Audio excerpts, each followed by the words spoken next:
What they do is do lectures.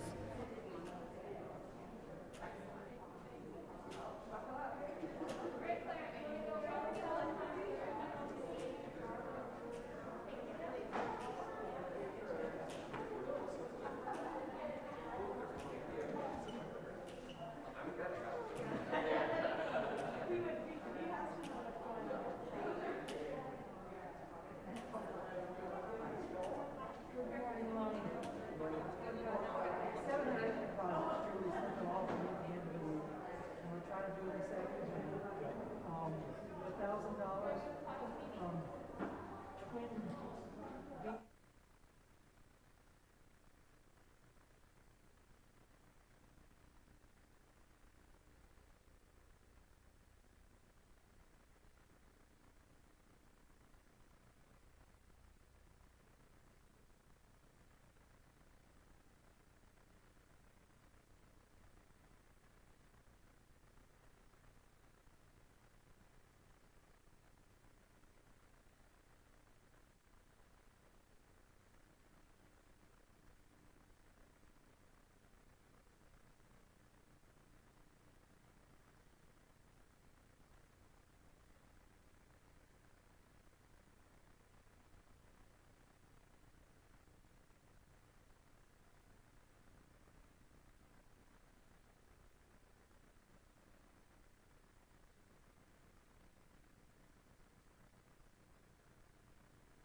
Me an email.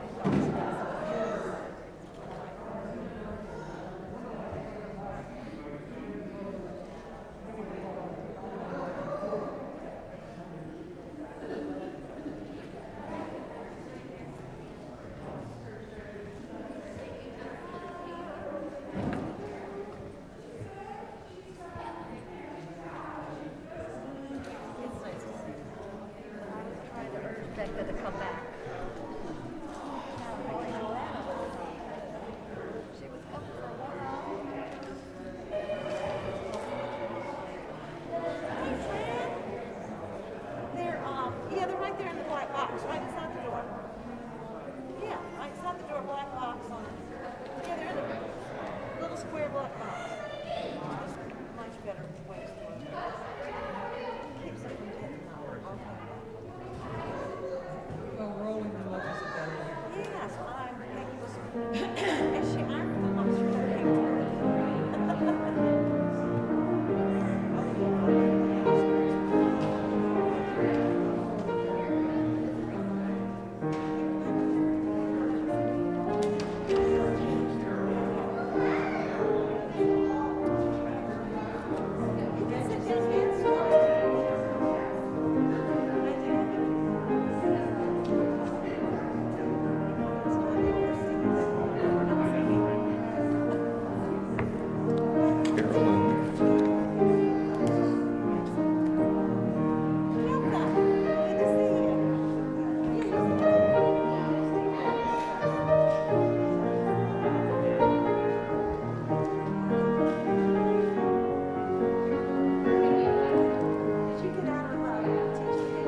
From the poet Linda Paston. Why are your poems so dark? Isn't the moon dark too, most of the time? And doesn't the white page seem unfinished without the dark stain of alphabets? When God demanded light, she didn't banish darkness. Instead, he invented ebony and crows and that small mole on your left cheekbone.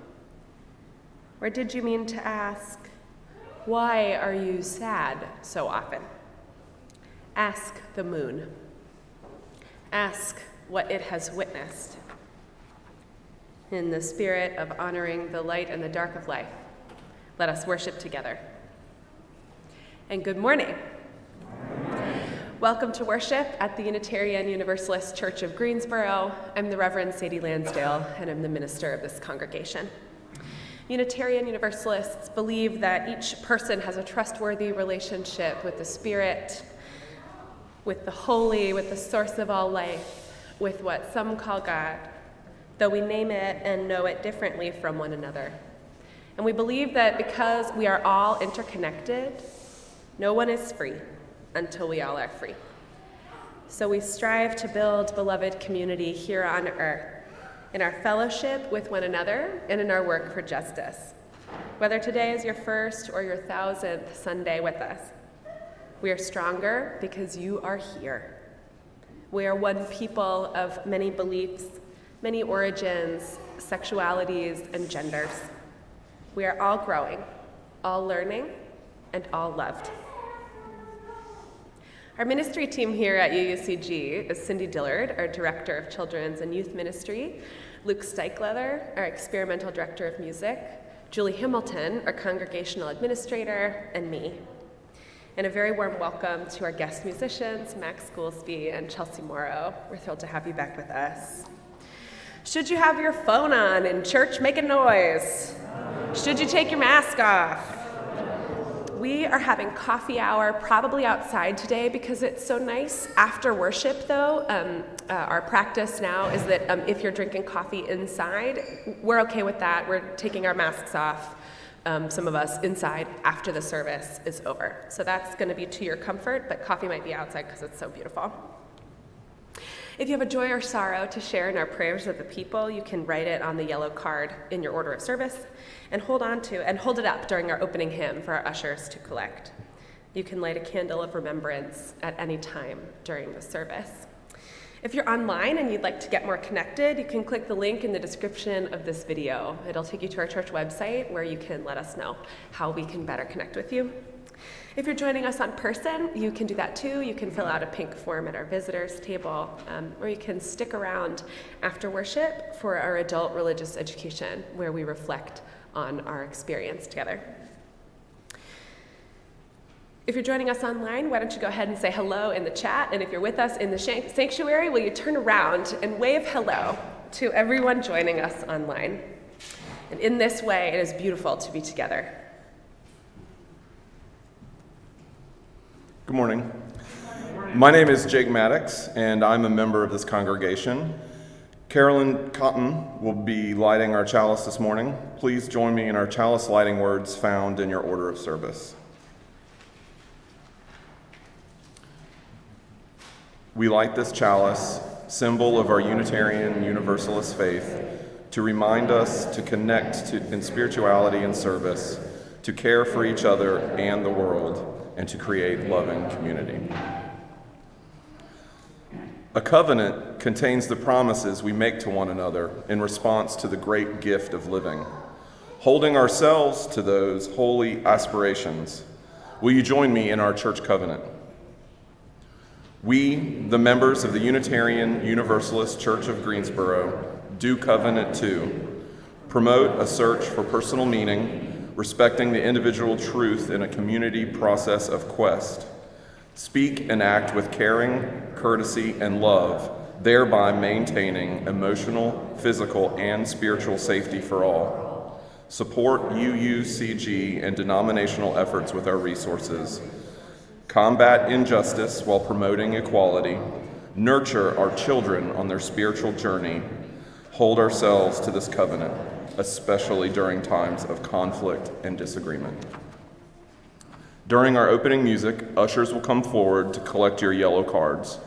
You can stay seated for our opening song, How Far I'll Go. You might want to sing along if you know the words.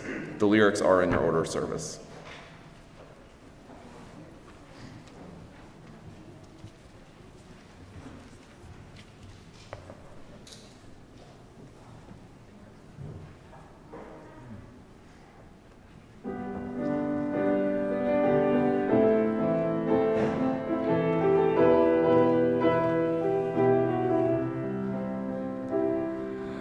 I've been staring at the edge of the water long as I can remember, never really knowing why. I wish I could be the perfect daughter, but I come back to the water no matter how hard I try. Every turn I take, every trail I track, every path I make, every road leads back to the place I know where I cannot go, where I long to be. See the line where the sky meets the sea, it calls me, and no one knows how far it goes. If the wind on my sail on the sea stays behind me, one day I'll know.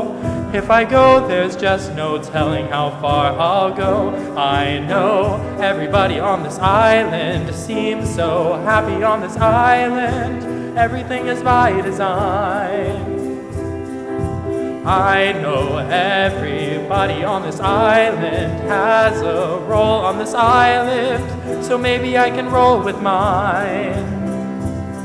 I can lead with pride, I can make us strong. I'll be satisfied if I play along, but the voice inside sings a different song. What is wrong with me? See the light as it shines on the sea, it's blinding, but no one knows how deep it goes. And it seems like it's calling out to me, so come find me and let me know what's beyond that line. Will I cross that line? The line where the sky meets the sea. It calls me, and no one knows how far it goes. If the wind in my sail on the sea stays behind me, one day I'll know how far I'll go.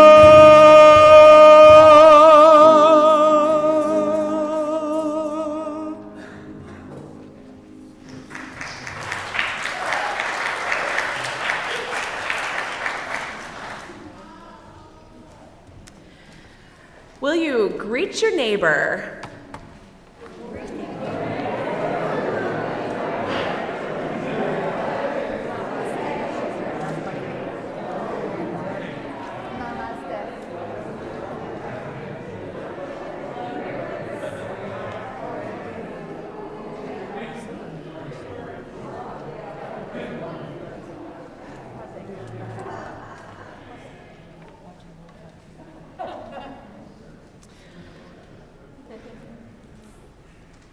You know, sometimes before I can be quiet and centered and prayerful, I have to wiggle.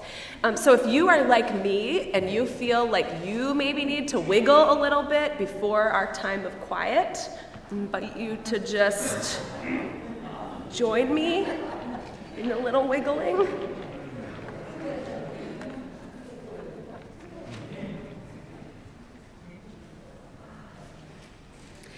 We gather in gratitude this morning, turning our hearts to thanks and praise for the gift of living, in the presence of the Spirit that animates all life, and in the knowledge that we are powerfully, profoundly connected to all that is, all that has been, and all that will be.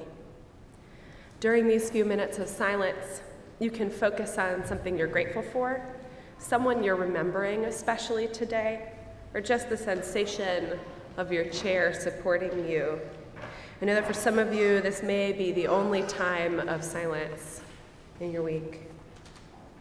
We find a comfortable place in your seat and take a few easy breaths as we settle into silence together.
Into this holy silence, we offer these joys and sorrows.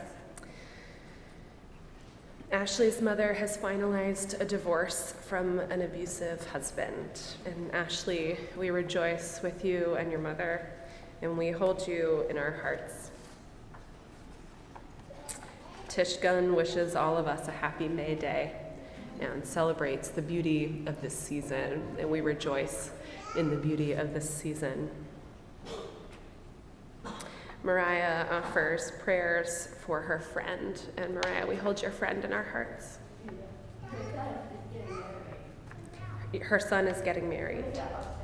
And we hold all of them in our hearts.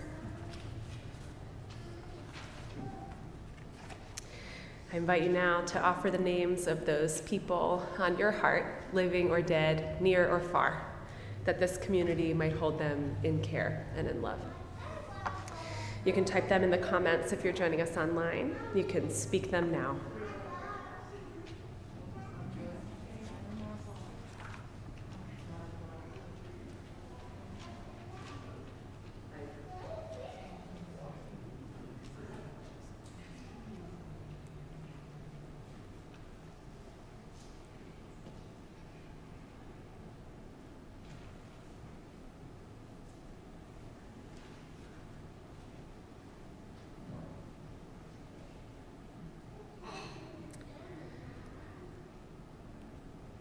Tonight at sundown, we'll begin Eid al-Fitr. This is the end of the Muslim holy month of Ramadan, where Muslims and Muslim Unitarian Universalists have been fasting and praying and giving money to those who need it. Eid is a joyous celebration of the end of the holy month, marked by community feasting. And so in that spirit, I offer you this poem by Kazim Ali. Ramadan.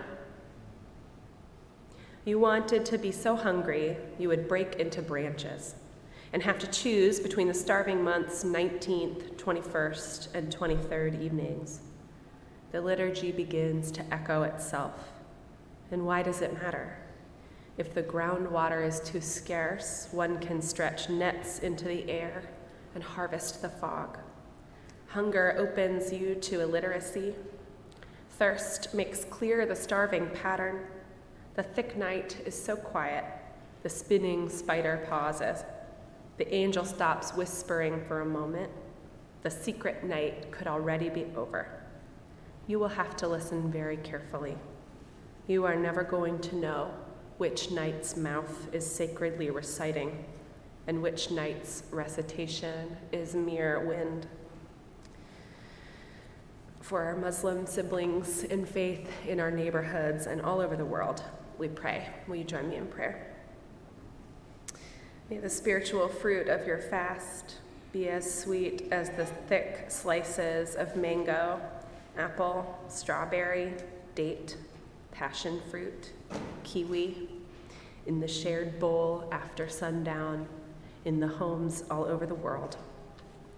May you who break your fast alone or without family or community know Allah to be as close as your hunger, as close as your thirst, as close as your very breath. May the works of your hands ease the pain of those who hunger not by choice. Drawing closer to the divine, honoring tradition in your own way, in your own body, joyous celebration in community. We ask these things for ourselves and for those we love and for those we do not love. Amen. In our singing meditation, we sing the things we often cannot say, our prayer and yearning, our heartbreak and our hope. Please stay seated and sing from your heart number 1002 in your teal hymnal, Comfort Me. Comfort me.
Our story this morning is called The Dark by Lemony Snicket.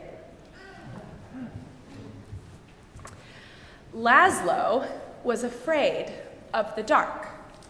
The dark lived in the same house as Laszlo, in a big place with a creaky roof, smooth, cold windows, and several sets of stairs. Sometimes the dark hid in the closet. Sometimes it sat behind the shower curtain, but mostly it spent its time in the basement. All day long, the dark would wait in a distant corner, far from the squeaks and rattles of the washing machine, pressed up against the old, damp boxes in a chest of drawers nobody ever opened. At night, of course, the dark went out and spread itself against the windows and doors of Laszlo's house. But in the morning, the dark would be back in the basement, where it belonged. Laszlo would peek at the dark. "Hi," he would say. "Hi, dark. Can you say hi? Can you say hi to the dark? Hi, dark." Laszlo thought that if he visited the dark in the dark's room, maybe the dark wouldn't come visit him in his room. But one night, it did. "Laszlo," said the dark. The voice of the dark was as creaky as the roof of the house and as smooth and cold as the windows. Even though the dark was right next to Laszlo, the voice was very, very far away. "What do you want?" asked Laszlo. "I want to show you something," said the dark. "In here?" "No," said the dark. "Here?" No, said the dark. "Downstairs." "Downstairs?" "Yes," said the dark. In Laszlo's living room was the biggest window in the house. Laszlo looked out at all the dark outside, and above him the roof creaked, and he closed his eyes. And now the dark was all Laszlo could see. Can you do that? Can you close your eyes? Can you see the dark? No, said the dark again. "Not there. Down here." "In the basement?" "Yes." asked Laszlo. "Yes," said the dark. Laszlo had never dared to come to the dark's room at night. "Come closer," said the dark. Laszlo came closer. "Even closer," said the dark. You might be afraid of the dark, but the dark is not afraid of you. That's why the dark is always close by. The dark peeks around the corner and waits behind the door, and you can see the dark up in the sky almost every night, gazing down at you as you gaze up at the stars. Without a creaky roof, the rain would fall on your head. And without a smooth, cold window, you could never see outside. And without a set of stairs, you could never go into the basement where the dark spends its time. Without a closet, you'd have nowhere to put your shoes. Without a shower curtain, you'd splash water all over the bathroom. And without the dark, everything would be light, and you would never know if you needed a light bulb. "Bottom drawer," said the dark. What? "Bottom drawer," said the dark. "Open the bottom drawer." "Thank you," said Laszlo. "You're welcome," said the dark. By the time Laszlo got back into bed, the dark was no longer in his room, except when he closed his eyes to go to sleep. The next morning, Laszlo visited the dark in the basement. Hi, dark." The dark didn't answer, but the bottom drawer was still open, so it looked like something in the corner was smiling. The dark kept on living with Laszlo, but it never bothered him again. The end.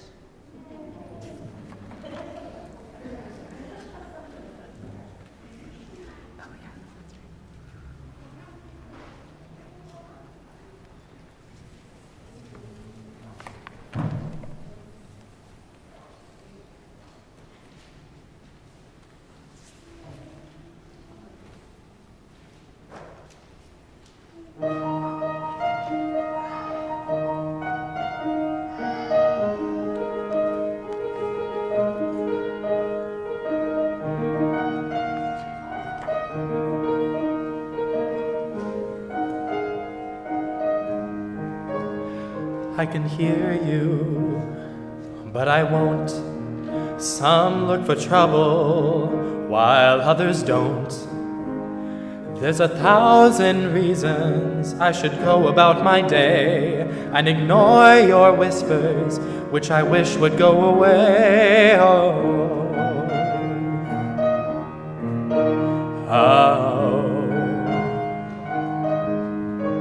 You're not a voice, you're just a ringing in my ear, and if I heard you, which I don't, I'm spoken for, I fear. Everyone I've ever loved is here within these walls. I'm sorry, secret siren, but I'm blocking out your calls.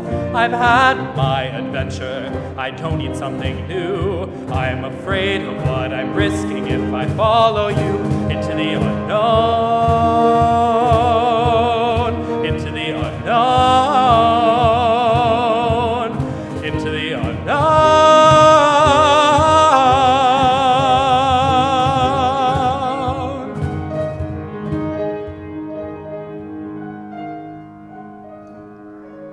What do you want? 'Cause you've been keeping me awake. Are you here to distract me so I make a big mistake? Or are you someone out there who's a little bit like me, who knows deep down I'm not where I'm meant to be? Every day's a little harder as I feel my power grow. Don't you know there's part of me that longs to go into the unknown, into the unknown, into the unknown.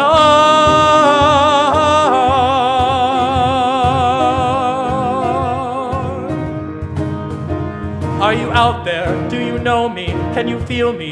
Can you show me?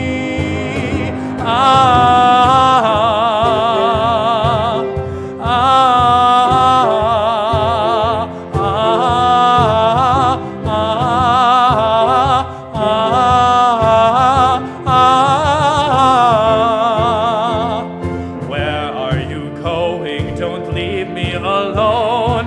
How do I follow you into the unknown?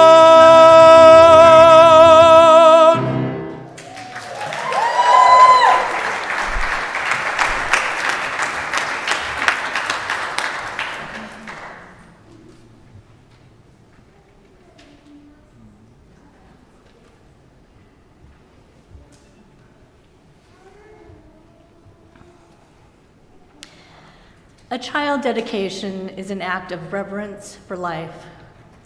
One of the most important spiritual practices is indeed reverence for life. Beauty and glory live along terror and pain. Joy and woe are woven fine. As Unitarian Universalists, we are called to see and name the woe, but always, always to embrace the joy. To turn our faces toward the sun. Today, we formally welcome children into our congregation. We also dedicate ourselves to nurturing each one's inherent sense of personal dignity and worth. This ritual is also a dedication of the primary caregivers and the congregation to nurture our children with our values that promote responsible, generous, and joyful living. It is a celebration of both responsibility and promise, for we enter this ceremony with awe and wonder at the mystery of life and with gratitude for life's abundant gifts. I invite the following children and their families to come forward. Luca Celeste Raggianti, Clara Holland Raggianti, Brenna Maria Raggianti, and Brandy K. Raggianti. William Alexander Batchelor, Will Batchelor, and Emily Batchelor, and big brother Asa.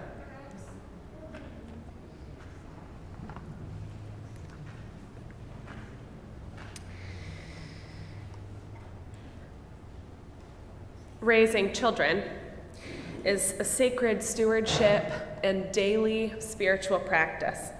By living our principles and values with integrity and modeling right relationship with others, you as family caregivers have the unique power to guide these wonderful people as they grow and learn.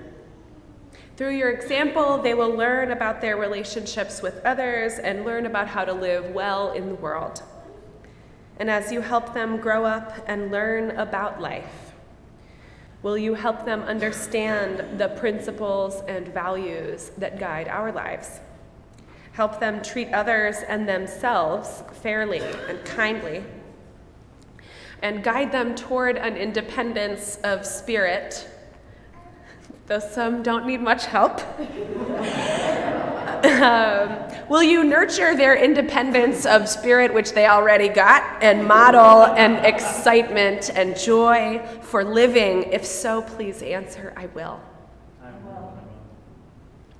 The service of dedication is a religious occasion. It's part of the ministry of our congregation.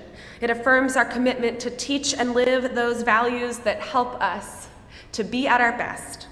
So if you accept this commitment as a community, please type "we do" in the chat or say "we do." We do.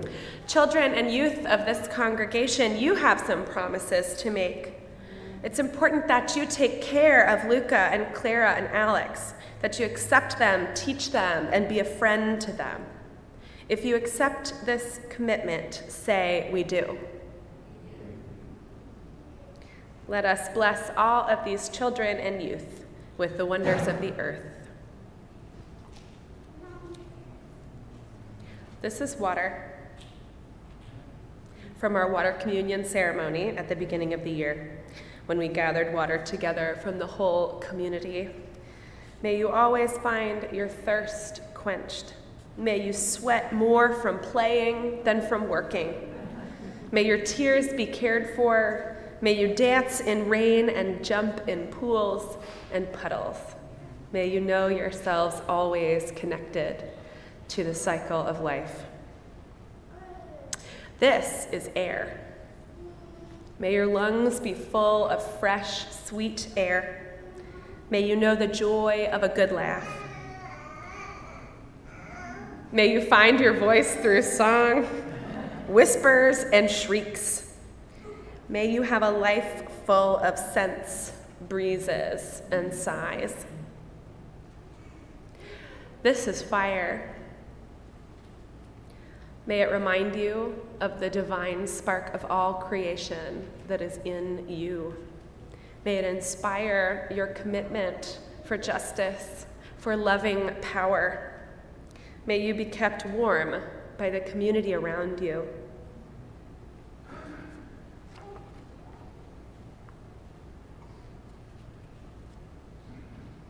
This is a flower made from the earth.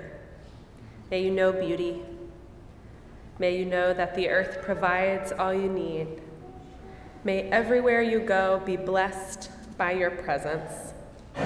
May all your work be a blessing to the world, and may all you do bring joy.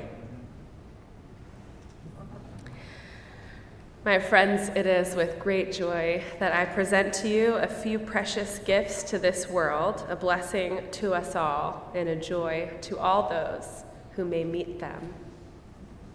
Clara and Luca and Alex.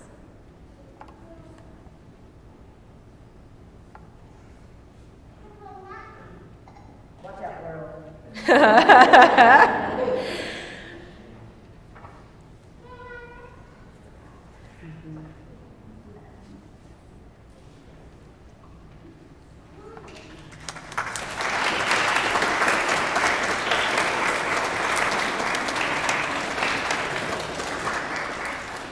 Our children 4th grade and under are invited to go with our floaters to play, and religious exploration classes for all begin at 11:15. Will you join our choir in singing them out? Go in peace, go in love, go in joy.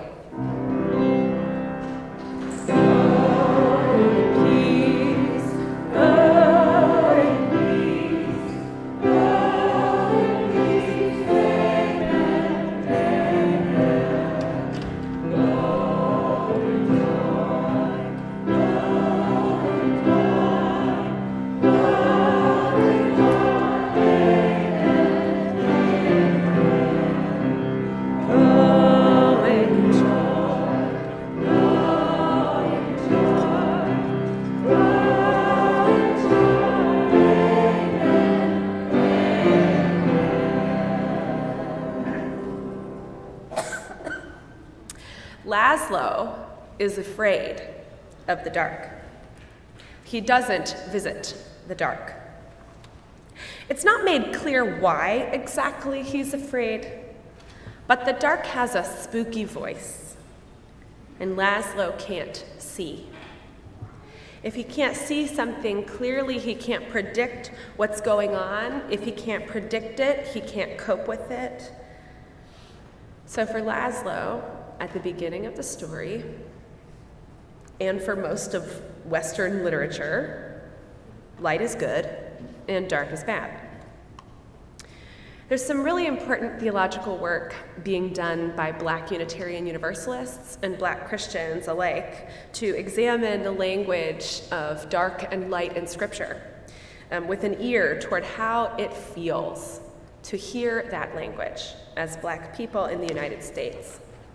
How it feels for the words used to describe your precious body, also used to describe a universal feeling of bad. Now, while it's true that the darkness of the night is not the same thing as the skin of a human being, it's also true that the sheer weight of metaphor associating darkness with bad and lightness with good can hurt, especially when you are too young to know what a metaphor is. So there are two really important problems associating darkness with bad and light with good. Right? The first and most obvious one is racism. But the second is this idea that what's unpredictable or uncertain is, by its nature, evil or wrong. What is it at the root of sorting people or sorting things into good or bad, anyway? I think it's something to do with this need for control, a need for clarity and control, a theology of punishment rather than a theology of possibility. How does this show up in public life? You might hear this language: bad schools, bad neighborhoods.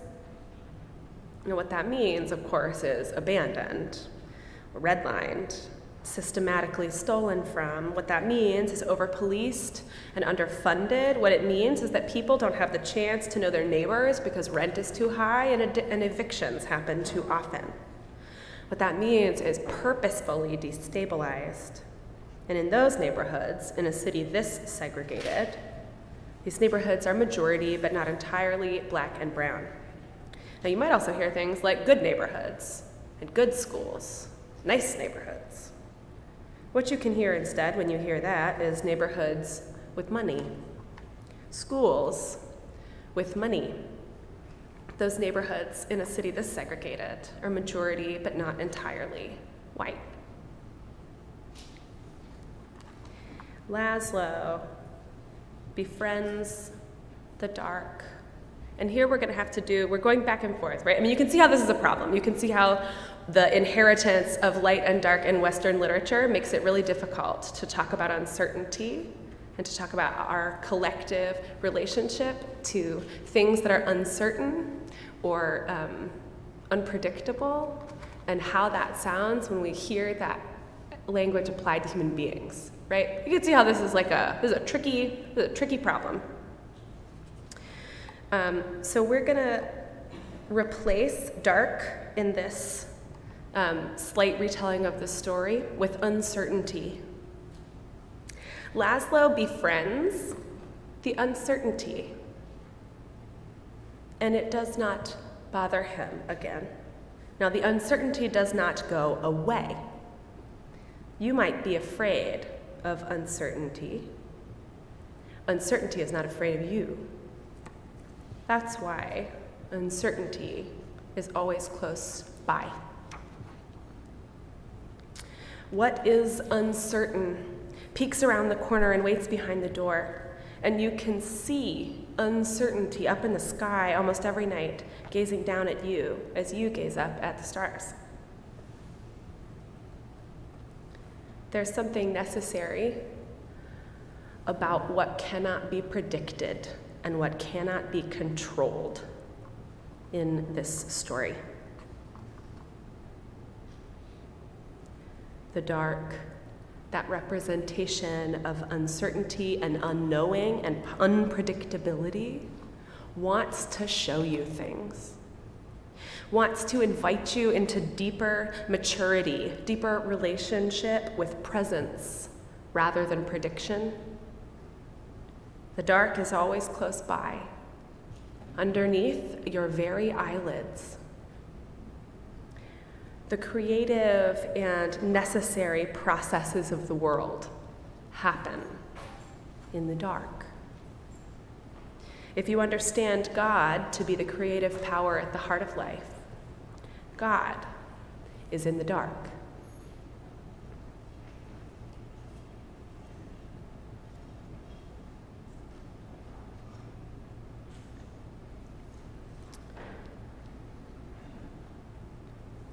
Yesterday, I heard some testimony at a candidates forum for city council and county commission elections coming up on May 17th.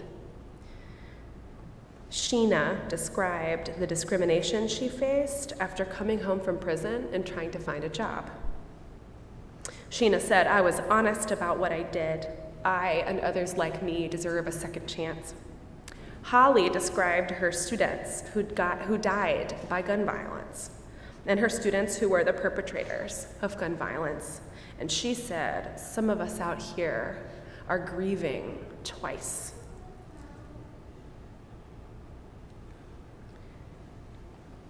Holly had 2 students who were killed last year and 1 student who was convicted of a killing.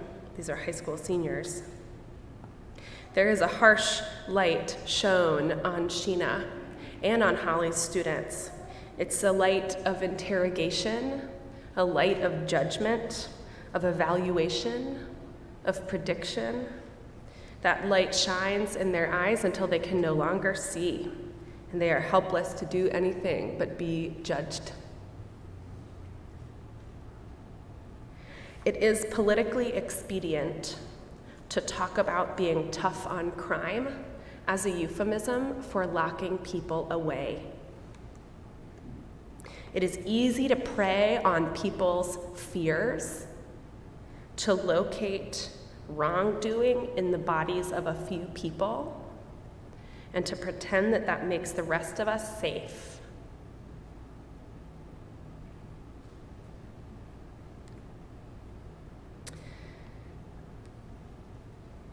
I think about warm darkness instead of this harsh light of judgment and interrogation.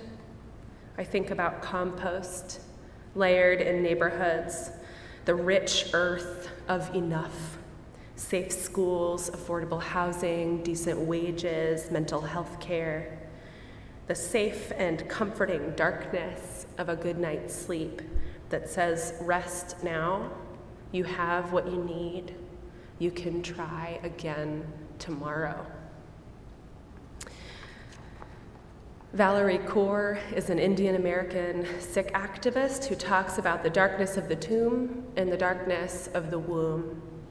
She insists that something is being born in this time, even if we can't quite see it yet, even if we can't quite make it out, the necessary and creative processes of life happen in the dark, underground. When the seeds are planted and have not yet sprung up, something is moving. In the dark corners of your mind, when you're bored, distracted, unfocused, half asleep, your creativity blossoms, as any of you who have ever had a good idea in the middle of the night well know. The dark is not afraid of you. Uncertainty, unknowing, unpredictability, they are not afraid of you. They want to show you things, want to invite you into deeper maturity, deeper relationship with presence rather than prediction, with enough rather than judgment. The dark is always close by. It is in your very eyelids. There is so much possibility in the dark and in the unknown. That is, after all, the place of dreams.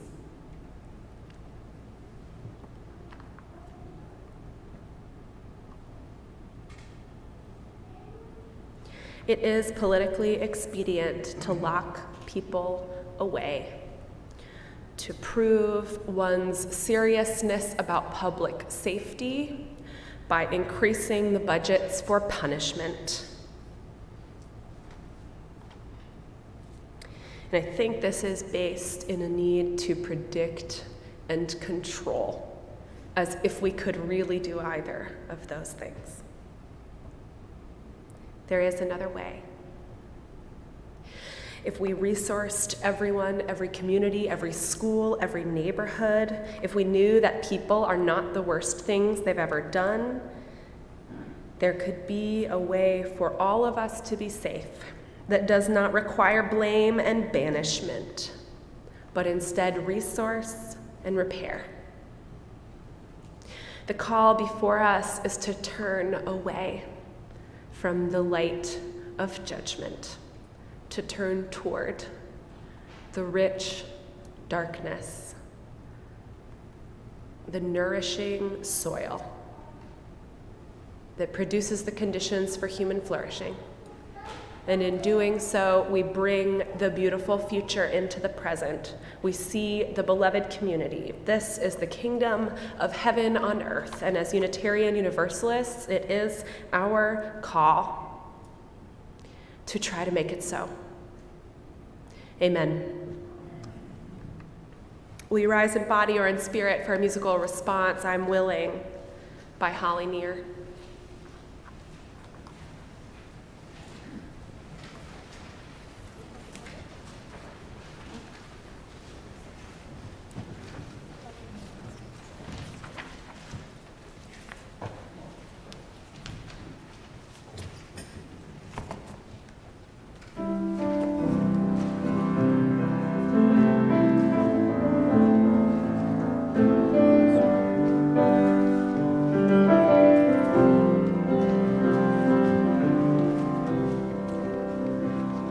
I am open and I am willing to be hopeless would seem so strange. It dishonors those who go before us, so lift me up to the light of change. There is hurting in my family, there is sorrow in my town, there is panic in the nation, there is wailing the whole world round, and I am open, I am willing to be hopeless would seem so strange. It dishonors those who go before us, so lift me up to the light of change. May the children see more clearly, may the elders be more wise, may the winds of change caress us, even though it burns our eyes. I am open and I am willing to be hopeless, but seems so strange.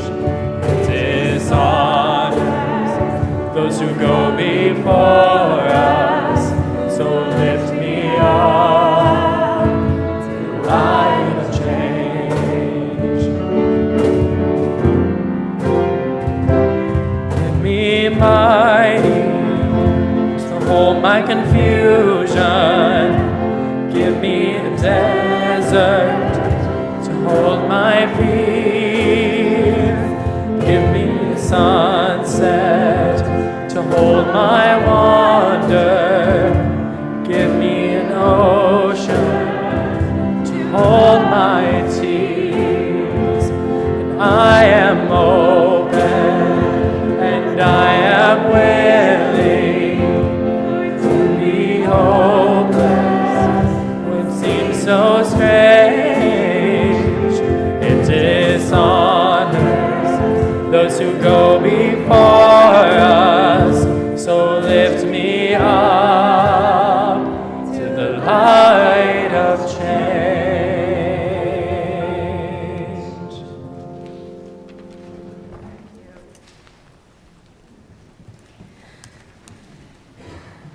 Holly Neer, the person who wrote that song, is still living, so we won't mess around in her lyrics too much, but I invite you to ask instead to be lifted up to the warm dark of change.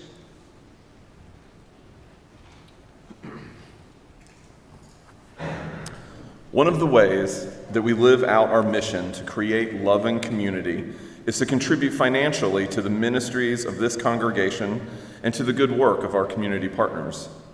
One of the ministries of this church is our minister's discretionary fund, which is available to anyone in a tough spot. We can help with medical bills, rent, groceries, or other needs. Reverend Sadie's email and phone number are on the back of your order of service, or you can contact the church through our website. The Hyatt Street neighbors live in a trailer park in Lindley Park neighborhood of Greensboro. They go to school with us, they work and live and commute alongside us. They are our neighbors. After almost 9 months of struggling to find a solution that would allow them to stay in their homes, they are being forced to relocate. Through organizing, advocacy, and throwing great parties, they have managed to win more time in their homes they have loved. In response to their organizing, the city of Greensboro has created a mass displacement fund. This fund could possibly offer up to $10,000 in relocation assistance, and relocation of a trailer would cost more than $15,000 per family. We can help. Our Muslim siblings in faith will be celebrating Eid, the joyous end of the month of Ramadan. During Ramadan, Muslims give money as a spiritual practice, remembering the need in their communities and seeking to ease the pain of people around them, and we can join them. If you'd like to make a contribution for our offering to be split with the Hyatt neighbors, you can do so at the link in the description of this video. You can also mail a check. Ushers will come forward to collect the offering, which will now be gratefully received. Our offering hymn is number 402, From You I Receive.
Will you now join me in our chalice extinguishing words?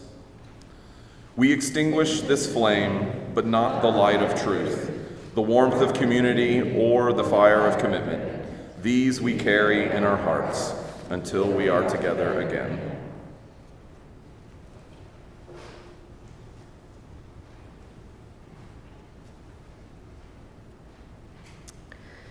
A message from your Board of Trustees. We're still a bit short of what we need to fund next year's budget, and we'll have to make some difficult decisions if we don't close our funding gap within the next few days. Our major changes that we've made are a new and high-quality paid live stream, which many people find us through and join us through when they can't make it in person. And more program money for our middle school youth group. Please consider increasing your pledge amount by $15 a month or making an initial pledge of $15 a month to help us close this gap. If $15 a month is out of reach for you, an increase in your pledge by any amount will help us get closer to our goal. Julie's last update indicated that we are at 199, oh my God. I can't do this. $199,331. Right? Why is reading numbers so hard? Okay, 200, we're almost at $200,000. That's what I'm trying to say. We're almost at $200,000 and we need to get to like 205. We are currently at 94 pledge units. So for any of you who also struggle reading numbers, I get you. Our flower communion service is next week, May 8th. In the past, you have been invited to bring a flower. We are going to invite you to bring several flowers. So if you got stuff in your yard, it's part of the whole story. We're really going to fill it up. So next week, bring the good stuff. If you're joining us online and you'd like to come by the church to pick up some flowers for flower communion, even if you can't be present for the service, you can drive through at about noon, and a couple of us will be out there to greet you and to send you on your way with flowers. So during our postlude, youth and teachers can go to religious exploration in the classrooms. Anyone who needs to or wishes to leave will go with our blessing. And those of us who want to stick around for post-worship reflection will decide together if we'd like to be outside because it's so beautiful, or if we want to stay in here. That's an opportunity for you to share how our worship service speaks to your life and to make some meaning together. What you'll notice out in the foyer is that we have a bookstore now. The Unitarian Universalist Association has a bookstore online, and we buy books cheaper than you can buy them individually. So this is mostly a bookstore of children's literature. It's beautiful, it is diverse and representative, it's theologically deep and meaningful, so check it out. Something that we discovered, right, is that actually children's literature is for everyone. So, as you go into your week, navigating the light and the dark in your own life, remember that the creative and necessary process of life happens in the dark. And that even if you are afraid, the dark is not afraid of you. Go in peace. Amen. Rise in body or in spirit for our benediction hymn number 400, Shalom Havarim. This is a Hebrew song that means peace, dear friends, until we meet again.